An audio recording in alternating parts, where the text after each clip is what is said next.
Hey, I'm Ben Silverio. And I'm Erin, Cline. And I'm Ansel Birch, your host in post. And it's time to party! We are not doctors and we don't give medical advice. Please drink responsibly. There's no fireworks coming out of them. Thank you so much for tuning into this episode. We recorded out of order, and that means that the earlier recordings had less good microphones, including this one. We hope you will still enjoy all of the amazing stuff that Ben and Erin said. Thank you. Hey, thanks for joining us again on Time to Party. Welcome back, everybody. Hey. Pew, pew, pew. Yeah, if you didn't listen to the last episode, we're talking about Bill and Ted's Bogus Journey. Woo, it's the second one. Yeah, the second film in the Bill and Ted franchise. It doesn't get enough love, so we're giving it a whole lot of love right now.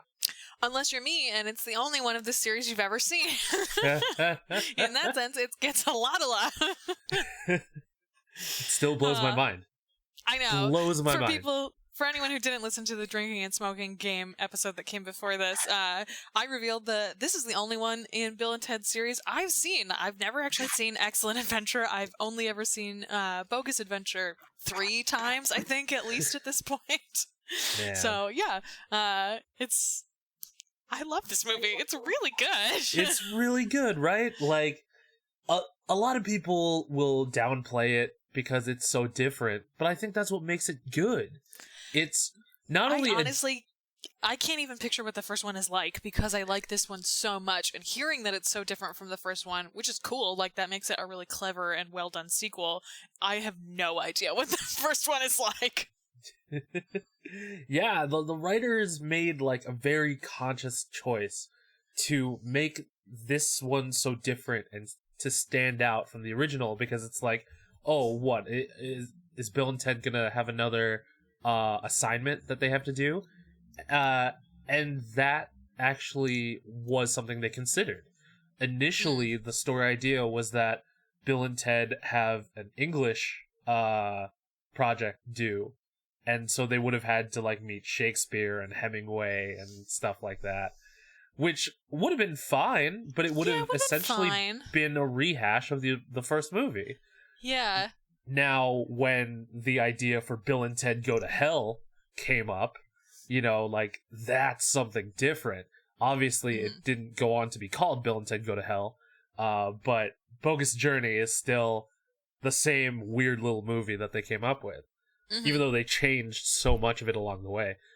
Fun fact, on the Blu-ray release, I believe the DVD is the same. There aren't any deleted scenes, but if you find the Marvel comic for Bill and Ted's Bogus Journey, they wrote that comic script based on the original script. So you'll see a lot of stuff that wasn't in the actual movie that was in the original cut. And yeah, that's a really good comic. Cool. I highly suggest looking it up. All of the Bill and Ted comics actually are really good. That Marvel one was what started it. Then Boom Studios, like within the last few years, did a few Bill and Ted comics. Bill and Ted's Most Triumphant Return, Bill and Ted Save the Universe, and Bill and Ted Go to Hell. Cool. And now Dark Horse is doing a series, dope, which I can't remember the name of right now, but that's like brand new. I think issue 1 and 2 came out this year. Oh, nice. So yeah, there's a lot of Bill and Ted canon. Like the universe has expanded so much.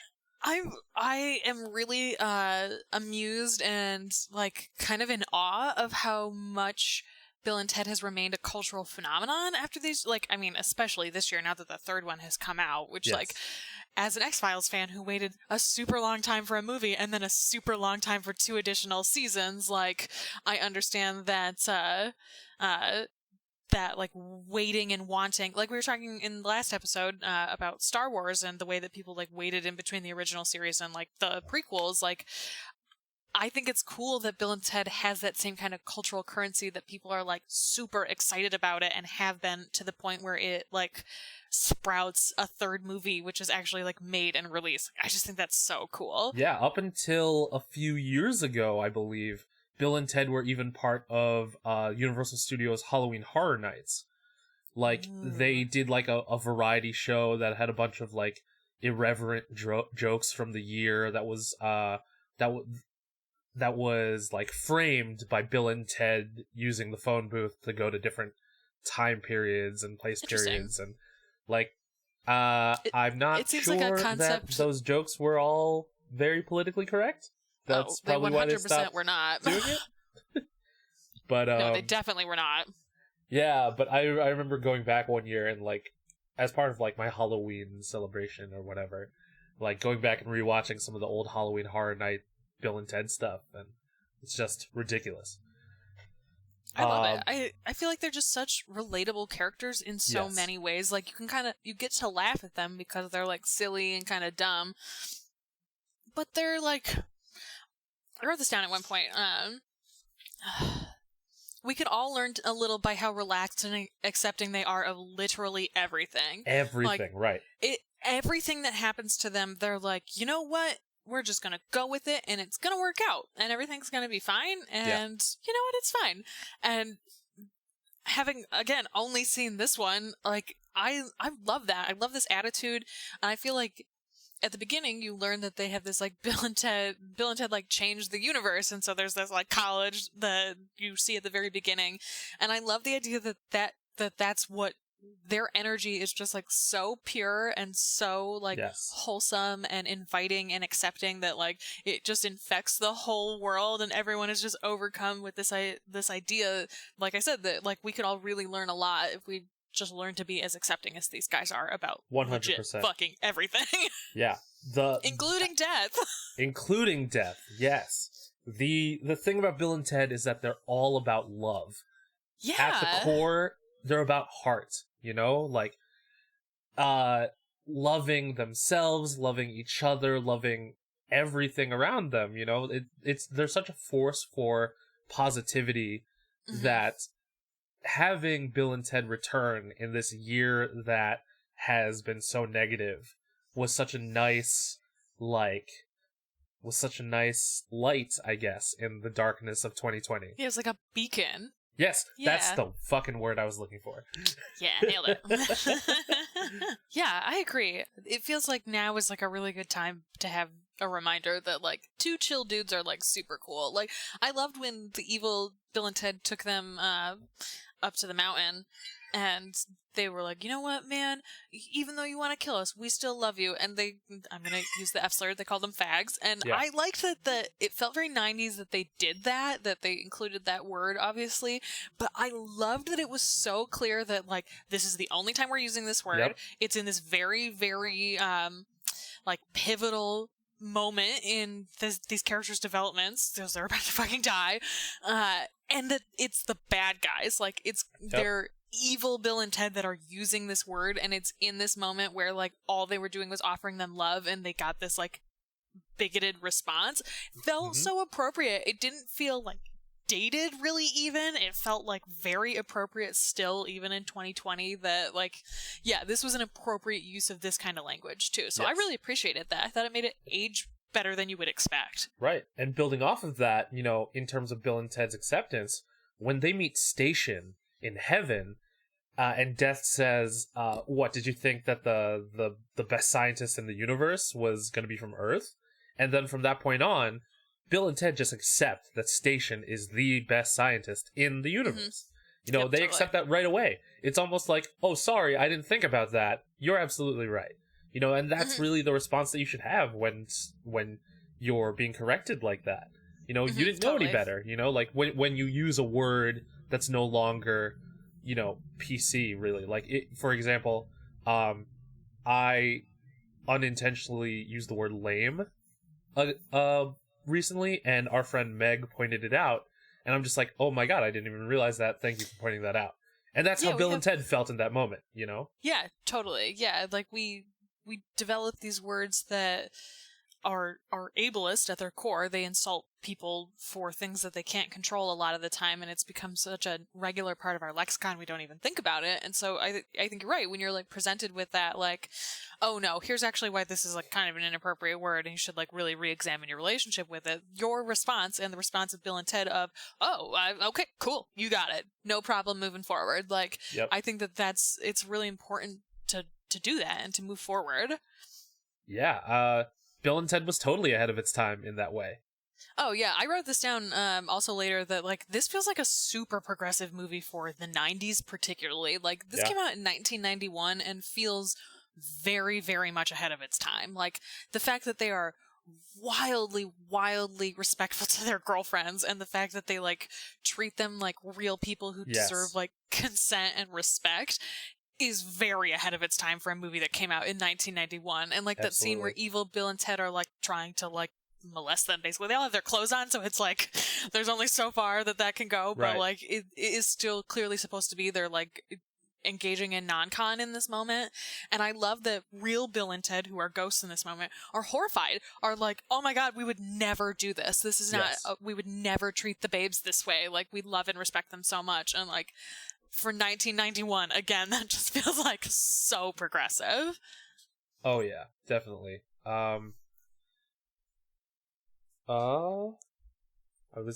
That notification from Ansel just like went by really quickly. Do you think that it's undercut at all by the fact that there's not really any sense of agency for the girls by themselves? Well, something about the princesses, they're played by different people every time. Like in 1, 2, and 3, they're played by different people, right? So in a way, the princesses aren't as fleshed out as they should be, you know, but they're still treated, you know, in a respectful manner, you know, even though they're not fully formed.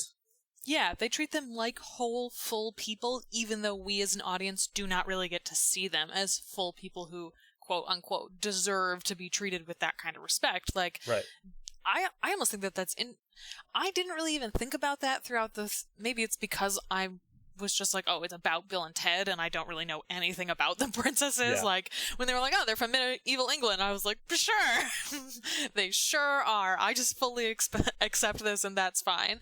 And, like, I thought that it was nice, too, that, like, we did get to see them go to Misty, who, like, I don't really know anything about, but it's nice that we got to see this moment where, like, they did have this agency to reach out and be like, we don't understand what the fuck is going on with these guys. We're going to reach out to this social network.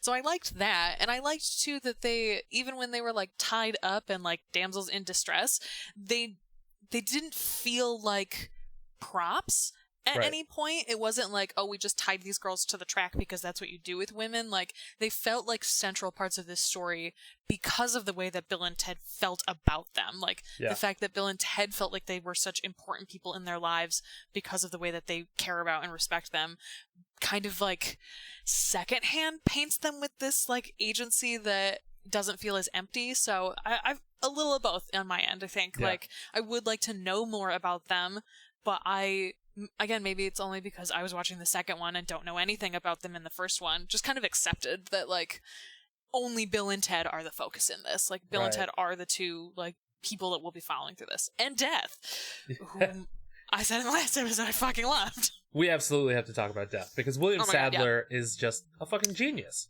Oh my god, up until this point in his career, he had basically only played bad guys, like really bad guys. So for him to play this goofy version of Death is just hysterical, because he has this reputation of being a very serious actor, and for him to be Death with this accent, with all of the goofiness that he gets involved in, even though he's spoofing like Bergman and stuff, like it's such a perfect fit. I love it. I love that right away, too, because he has that, like, I play bad guys look and feel about him. When you meet him originally as Death, you're like, oh, shit. Oh, my God. They're actually, like, died in our meeting Death. And, like, how will Bill and Ted get out of this next thing? Like, it made Death still feel very serious, basically until he gets Melvined. It's like, oh, okay, this guy plays this character. Okay, he's like this.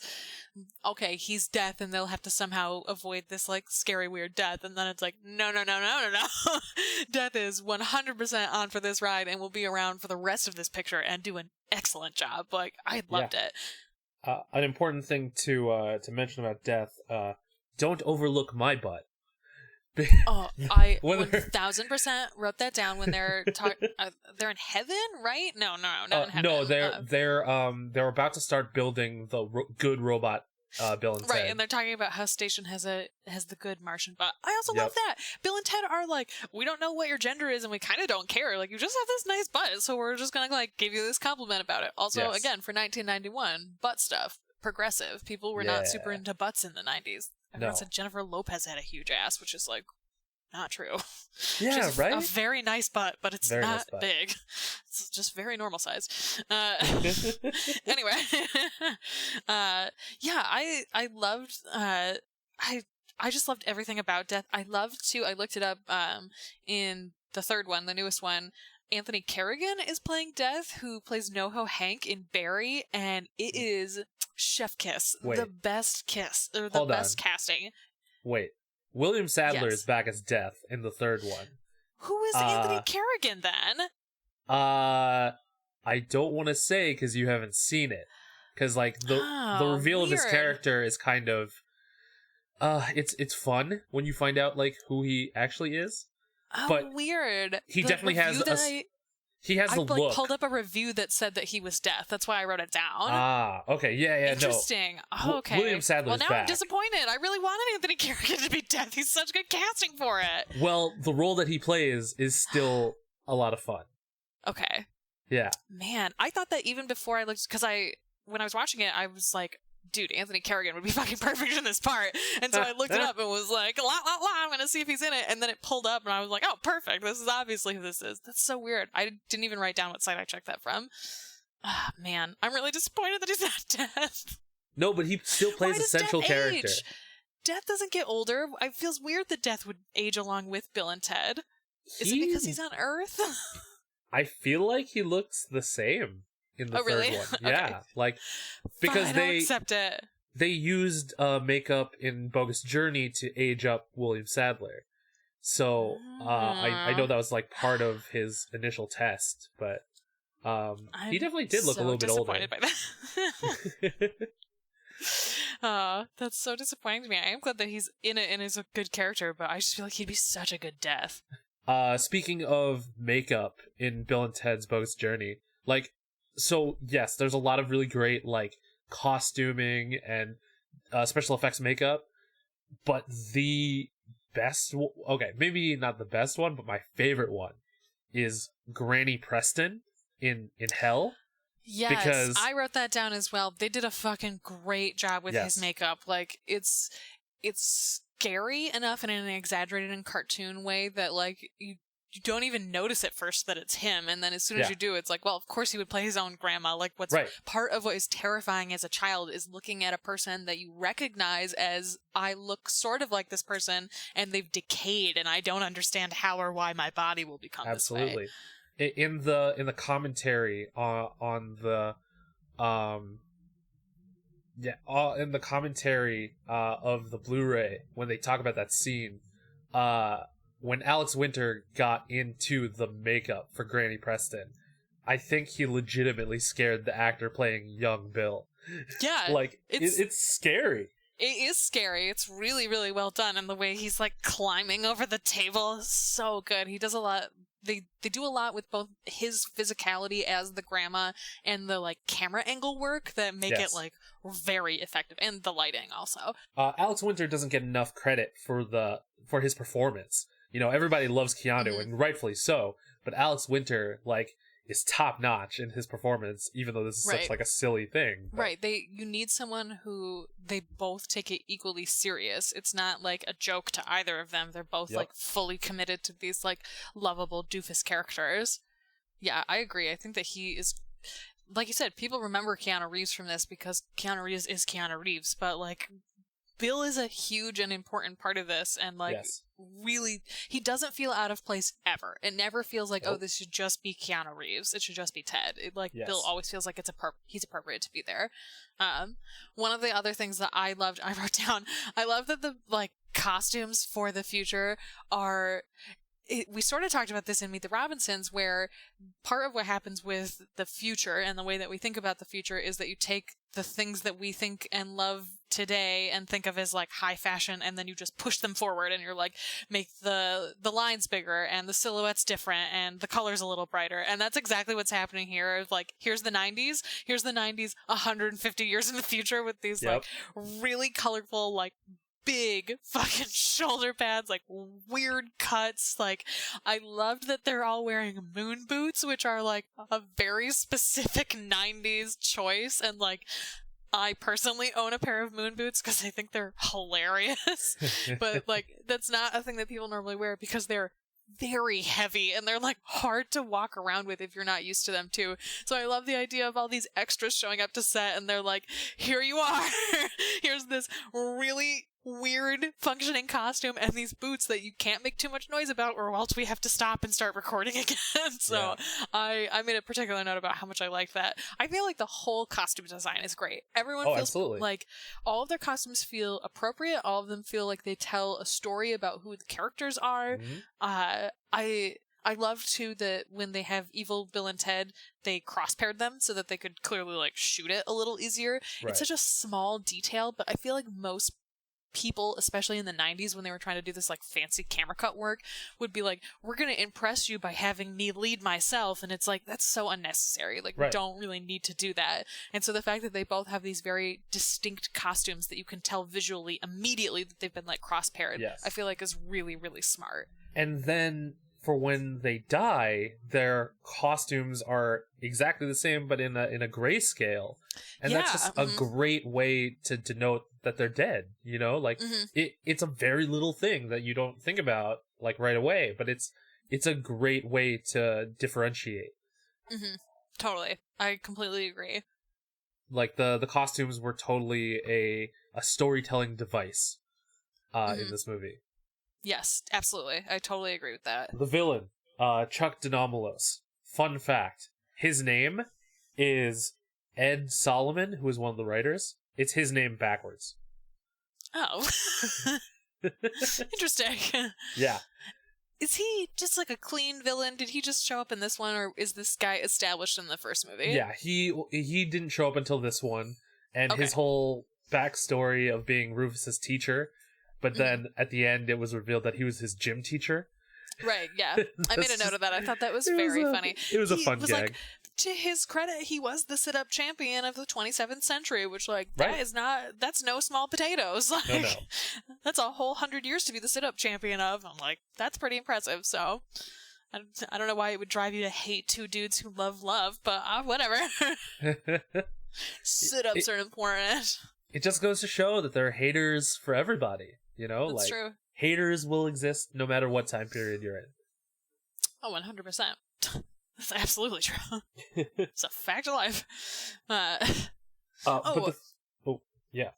I was just going to say, this is sort of related to the costumes, but I also really liked that Evil Bill and Ted, their costumes were the same because they're Evil Bill and Ted, but their mannerisms were clearly different. Like, they were similar to Bill and Ted in that they'd clearly been modeled after them, but like even their physical mannerisms were different enough that you could tell immediately when you're looking at a scene, this is Evil Bill and Ted. So I thought that was also a really smart choice. Right. When they were playing basketball in their apartment, and like they take their heads off, they each have very specific mannerisms that isn't Bill and Ted, but it could totally be Bill and Ted. You know, like there was a lot of thought put into each like mannerism, you know, like whether it be a facial tic or the way they both say shut up in the van, you know, clearly Alex and Keanu put a lot of work into forming Bill and Ted, but also evil Bill and Ted. 100%. I absolutely agree with that. I wrote it down somewhere too. I don't know where that note is exactly, but one of the things that I really liked is that I bet it was such a cool thing to be handed as an actor, to be given this opportunity to play these two very different pieces of this character, especially as like a sequel. I can see why you would agree to do this. Like, it's especially in a time where like sequels were kind of made haphazardly and like thrown together in like the late 80s and early 90s. Like, this feels like everything about it feels very intentional, and all of these choices that differentiate them seem like such a cool thing to do as an actor. And like, I'm jealous that they got to do this. Yeah. And I think that's why this movie received such mixed reviews initially, because it was just like, oh, it's another haphazard sequel. But now that we've had the benefit of time to really look at this movie, it rightfully developed a cult following, you know, totally. to point out how good this movie actually is. Like, even though the video effects are like incredibly 90s with the chroma key and stuff, like, but they like fit. It fits the way that the movie feels. It doesn't feel inappropriate, even though it feels dated. Like, it doesn't. I'm not sure exactly what the word, like, it doesn't feel inappropriately dated. That's just a different order of those words, but, like, you know what I mean? It's part of the charm of Bogus Journey. You know, yes, like, totally. it fits so well that, you know, you don't mind. Mm-hmm, totally. I found myself, every time they did a special effects scene, out loud, I was compelled to say 1991. Yeah, it's like, okay, this is how this is. Like, I loved the scene where they fell down a hole. I loved that. Yeah. It's so 90s. It's so silly. I love that they're like, what a clever way to do that. Also, like, all you really need to do is put them in a room with like a black cloth on it and just like hang them from harnesses and let them go. Oh! Like, it's smart, but it's also clearly very much a product of 1991. Like, this is a practical effect that they're making work in this way, and like, now it would be done completely differently. And it, like I said, I feel like it has that charm about it. Like, I like watching it and feeling like, yeah, this is very 90s and I'm into that. This, like, it was 30 years ago, but that's okay. That's fine with me. William Sadler also plays the British father in that scene where they're going around the world and they're all on TV. So really? Yeah. I never noticed it until I watched it this time, and I'm just like, oh yeah, that is him. Because he wanted to do a scene that, like, silly out of the dance later, yeah, too. Exactly. Showing William Sadler's range. Yeah, but like, I had no idea that was the same person. That's funny. And then his character of Death gets expanded even further in the post-credits. Or like during the credits. I loved the credits. I thought the credits from beginning to end were so well done. Because you get this information at the beginning that Bill and Ted have changed all of mankind, but the movie doesn't address that at all. And so then you only get this like explanation about their like explosion of fame and the way that they've taken over the world through this like series afterwards. And like, Death has a solo career and like, but his album flopped, but he was also like Man of the Year. Like, I loved it. I wrote that down too about the headlines that came up, like, air guitar turns out to clear smogs. Bill and Ted voted Sportsman of the Year. The hot new look for summer. Bald, which was just Death. And I loved it. Another one was that Denomalos marries Missy. Yes, I saw that too. I was like, okay, this is more of this Missy joke, but I don't really understand, but I appreciate the continuity of it. Right. So from the first movie, Rufus shows up and he tells Bill and Ted, like, hey, you guys are going to create world peace with your music. So Rufus is there to ensure that Bill and Ted stay on the path to creating world peace. So when the second movie starts, they haven't gotten there yet. So that's when Denomalos is like, okay, they haven't gotten there yet. I could still fuck this up. So screw these guys. I'm going to kill them. So seeing how in the credits, like, we get closer to Bill and Ted bringing about world peace is great. And that's what makes Bill and Ted Face the Music great also, because the whole premise of that movie is they haven't created the song that saves the world yet, even after all this time. So how do they get to that point? You know, and like, that's what makes me love Bill and Ted Face the Music so much, because it's definitely the third act of this whole story. And it has a lot of really great themes for, you know, a person's life. You know, you think there are these set points in life where you should have these things. Like, you should be married, you should have a house, you should be making this much money by these age points. But for everyone, it's different. You don't have to stick to these points. And I think Bill and Ted Face the Music is a great way to express that for Bill and Ted. Mm-hmm.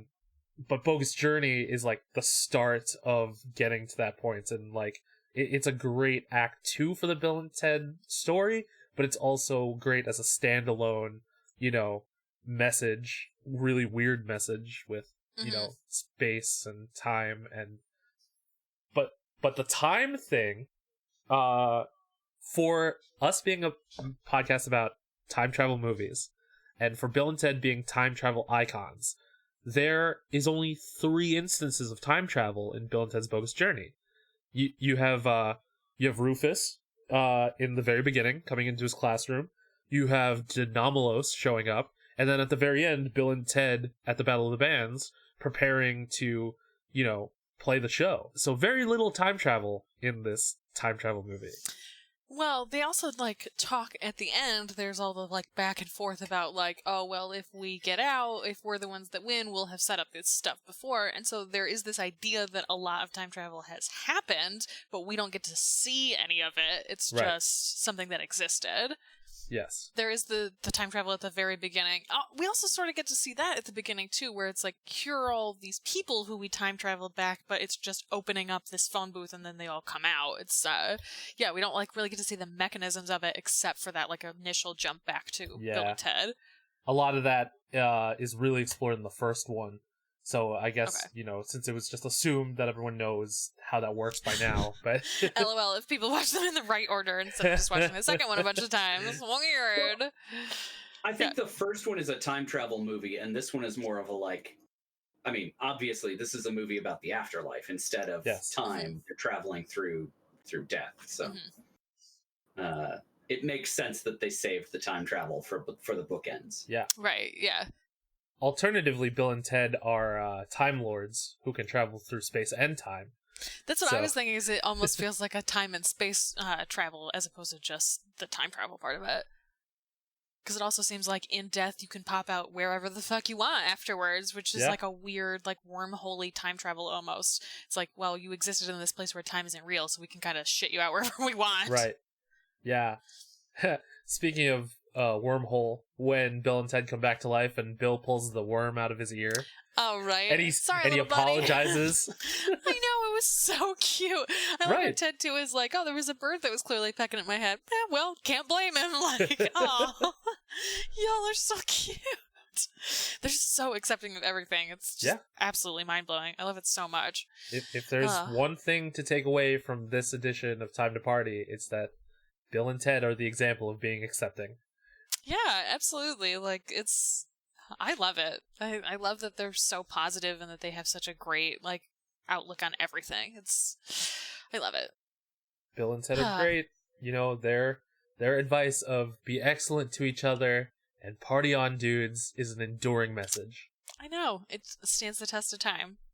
Haha. Did you read the fan fiction? Yes, I'm glad you brought this up. Our friend Stella Cheeks, who is your co-host on X-Trex and Not Your Demographic, correct, yes. She texted us a fanfic of Bill and Ted fucking. Mm-hmm. More than fucking. It's more than that. It's not just that. It's not just that. But here's the thing about this. Yes, they're in love, but also it captures who Bill and Ted are. That's what really she said to me. well. I was I don't know if I'm interested in Bill and Ted having sex with each other. But she sent that to us before I watched this. And then after I watched it, I was I don't know. I don't know if these dudes are straight. I don't know if they're gay or whatever, but they might not be straight. Yeah. They love that they share a bedroom. And I love that when they get sad, they watch Star Trek together.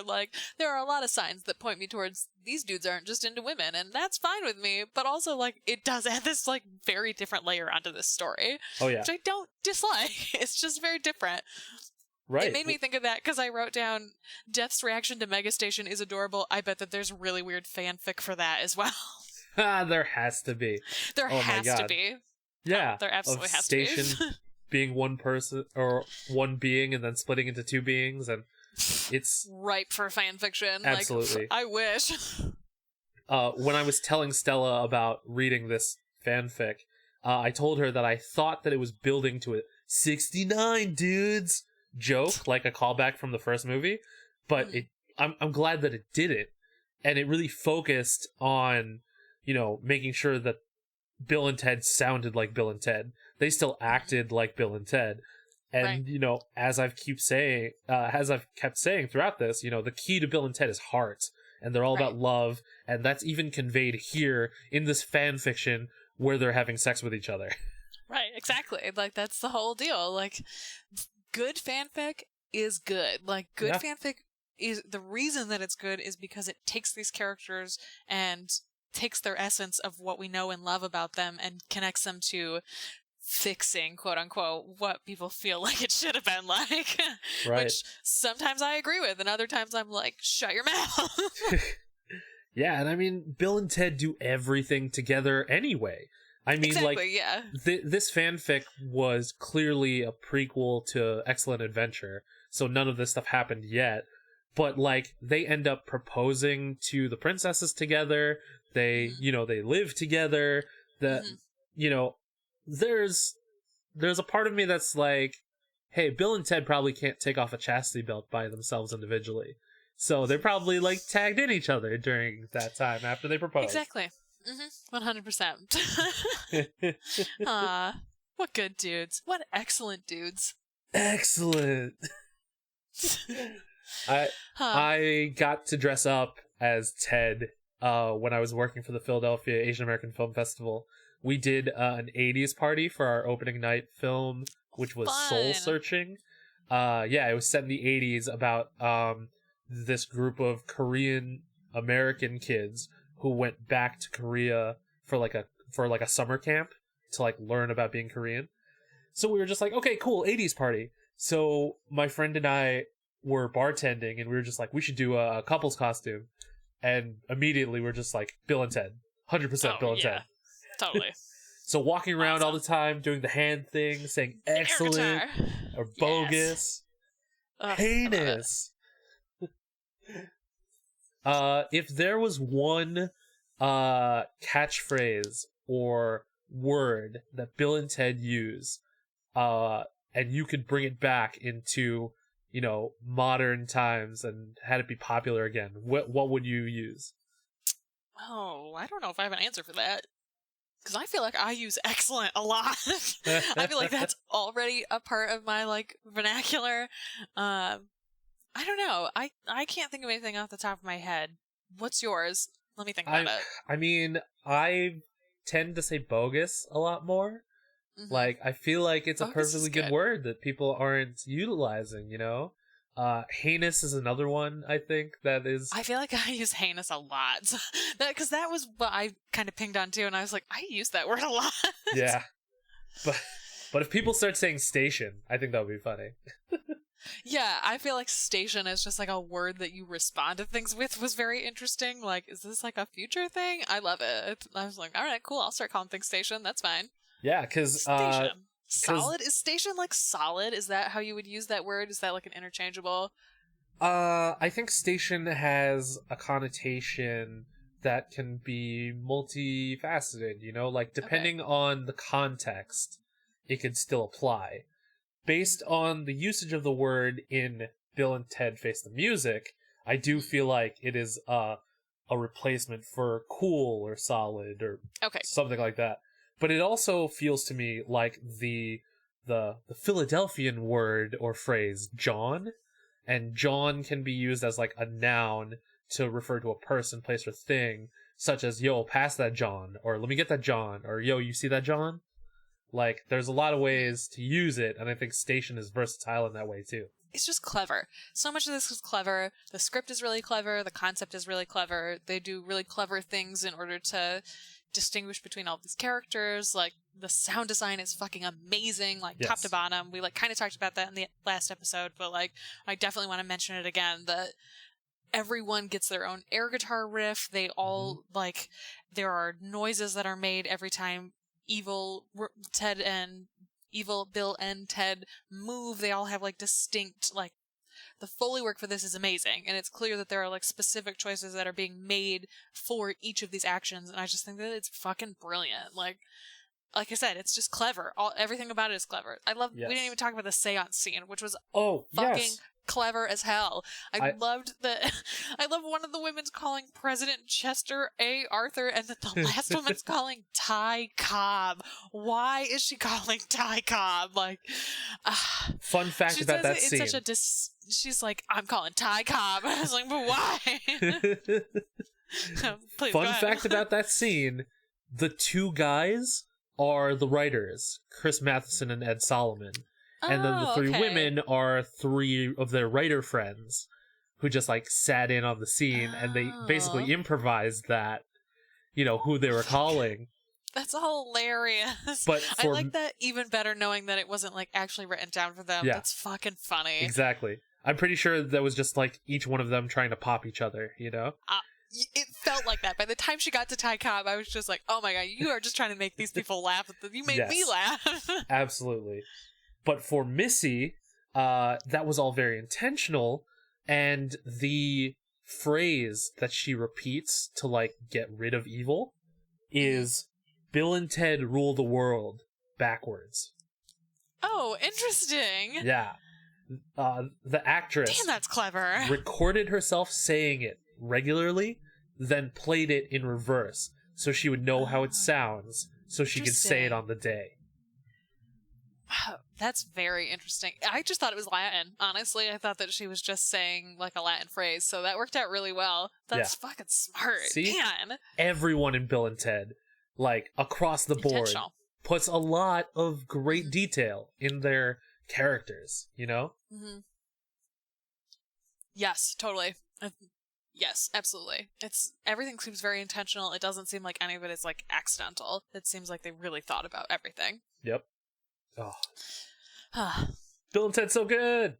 It's so good. Well, I guess that's that. We'll wrap this up for this episode. Yes. Thank you for listening. Catch us next time, where we'll talk a little bit more about Bill and Ted's Bogus Journey. For edutainment. Let us edutain you. We're dancing. You can't see it. You can't see it. It's a good thing we turned our cameras on so that we could see each other dancing, but you, listener, cannot see us dancing. Sorry. Yeah, sorry about that. Hey, we're back. Here we are. Sound better now. With the great quality. Thanks again for listening through that. We understand and acknowledge dip in quality for the middle part of, and by middle I mean everything except the beginning and end. Typically what the middle is. Oh, it's fine. The middle's just a lot longer. It's cool. We had a bologna sandwich on really nice bread. Yeah, exactly. Bread. Again, the next episode, as I'm sure you've guessed from this episode being the same, we'll have the same middle quality issue. But until then, you can find us on the internet. I'm at NYD Urgency on Instagram. I am at Silverio20 on Instagram and Twitter. I'm at Indecisionist on Twitter and The Indecisionist on Instagram. Special thanks to April Moralba for our podcast art, and to Marlon Longett of Marlon the Shakes for our amazing music. You can interact with us using the hashtag Time2Party. That's time, the number 2 party. If you have thoughts on Bill and Ted and you're like, these dudes are the coolest, nicest dudes on the planet, tell us that, because we also think that, and we love to have conversations about how fucking cool these dudes are. Absolutely. The chillest dudes in existence. We respect Bill and Ted in this house. Absolutely. This house respects Bill and Ted. Until next time, party people, be excellent to each other. And party on, dudes. Air guitar, air cello, various string instruments. Pew, pew, pew, pew.